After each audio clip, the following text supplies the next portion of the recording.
أعوذ بالله من الشيطان الرجيم. بسم الله الرحمن الرحيم.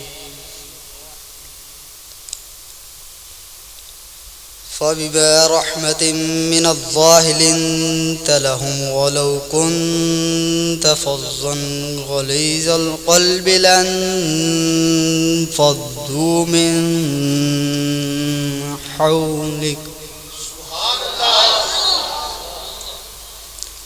إن الله وملائكته يصلون على النبي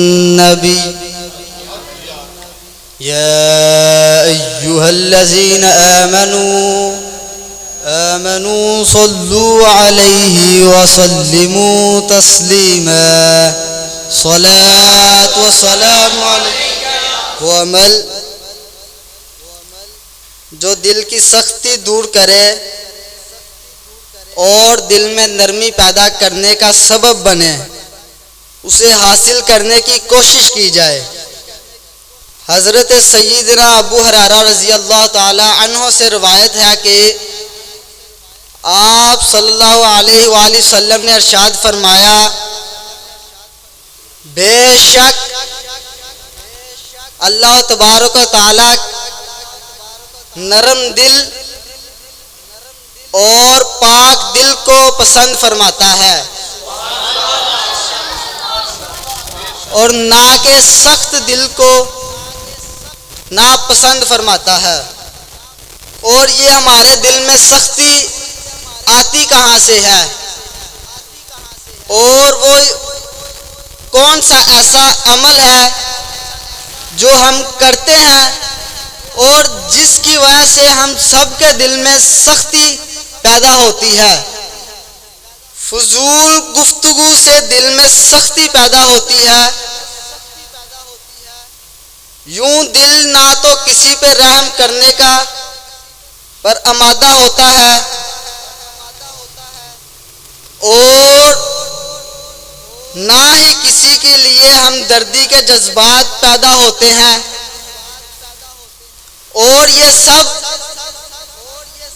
فضول گفتگو کی بری عادت کی وجہ سے ہوتا ہے. لہذا اگر دل میں آپ نرمی پیدا کرنا چاہتے ہیں، اگر تو چاہتے ہیں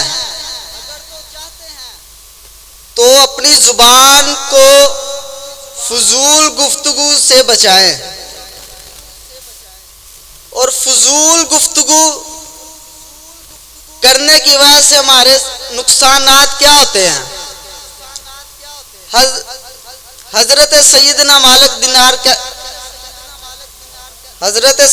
مالک بن دینار فرماتے ہیں، اگر تو اپنے دل میں سختی یا اپنے بدن میں سستی یا اپنے رزق میں محرومی دیکھے تو یقین کر لے کہ تو نے کوئی نہ کوئی فضول گفتگو کی ہے. فضول گفتگو کی کرنے کی وجہ سے ایک تو ہمارے دل میں سختی پیدا ہوگی، اور جی اگر سختی دل میں پیدا ہوگی تو اللہ کے نزدیک ہم ناپسند ہو جائیں گے. حضرت سیدنا معروف کرکی رحمت اللہ علیہ کی خدمت میں ایک شخص حاضر ہوا. اس نے عرض کی کہ میرے لیے اللہ تعالیٰ عز و جل سے دعا کریں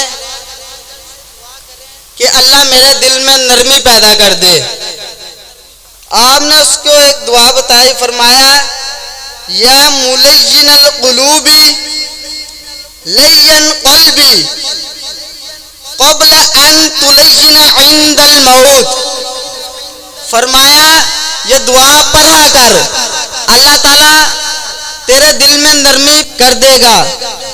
وما علینا الا البلاغ.